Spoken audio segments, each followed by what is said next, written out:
ગળતેશ્વર તાલુકા સ્થિત ગળતેશ્વર મહાદેવનું મંદિર શ્રદ્ધાળુઓ માટે આસ્થાનું કેન્દ્ર છે। પવિત્ર યાત્રાધામ ડાકોર ખાતે રણછોડરાયના દર્શને આવતા ભાવિક ભક્તો કાળિયા ઠાકોરના દર્શન કરીને ગળતેશ્વર મહાદેવના દર્શને આવતા હોય છે। ત્યારે ખેડા જિલ્લાના ગળતેશ્વર તાલુકાના અંબાવથી ગળતેશ્વર સુધીનો 4 કિલોમીટરનો માર્ગ હાલ બિસ્માર હાલતમાં છે। અંબાવથી ગળતેશ્વર તરફ જતા રોડ પર મસ મોટા ખાડા પડી જતા વાહન ચાલકો અકસ્માતનો ભોગ બની રહ્યા છે।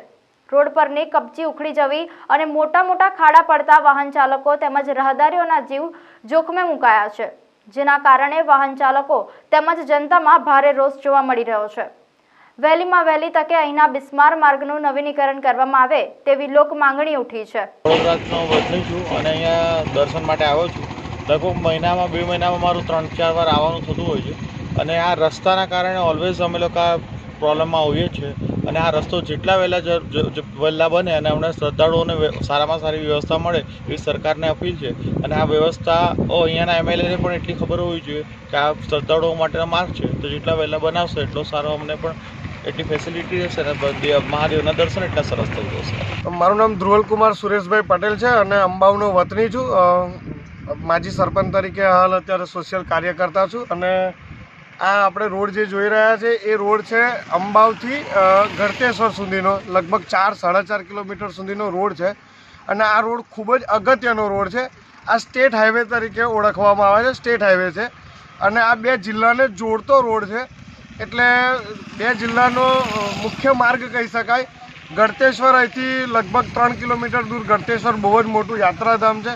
વર્ષે લાખો યાત્રાળુઓ આવે છે।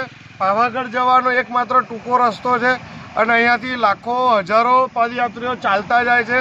પાવાગઢ જતા લોકો પણ અહીંથી જાય છે। તે છતાં મોટા ટ્રાન્સપોર્ટેશન અને ઘણા ઉદ્યોગોને જોડતો એક ટૂંકો માર્ગ છે અને હજારો વિદ્યાર્થીઓ અપડાઉન કરે છે અહીંયા રસ્તા ઉપર અને આપણે જોઈ રહ્યા છો તમે કે આ કેટલી ધૂળ ઉડી રહી છે। કોઈપણ જગ્યાએ રસ્તો 100 મીટર પણ રસ્તો સારો નથી રહ્યો, ખાડા ટેકરી થઈ ગઈ છે।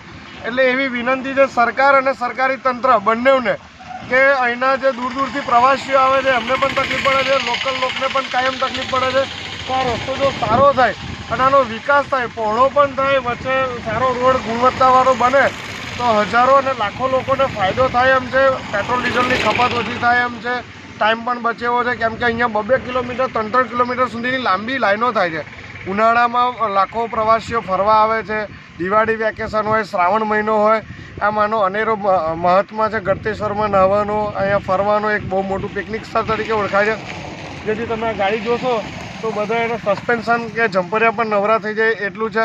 બાઇક ઉપર જે આવતો હોય સામાન્ય વર્ગ એની કમર, નાના છોકરાઓને લાવવા લઈ જવામાં ખૂબ તકલીફ પડે છે, નવજાત શિશુ હોય કે ડિલિવરીની મહિલાઓ હોય એને લઈ જવામાં પણ બહુ તકલીફ પડે એવો છે।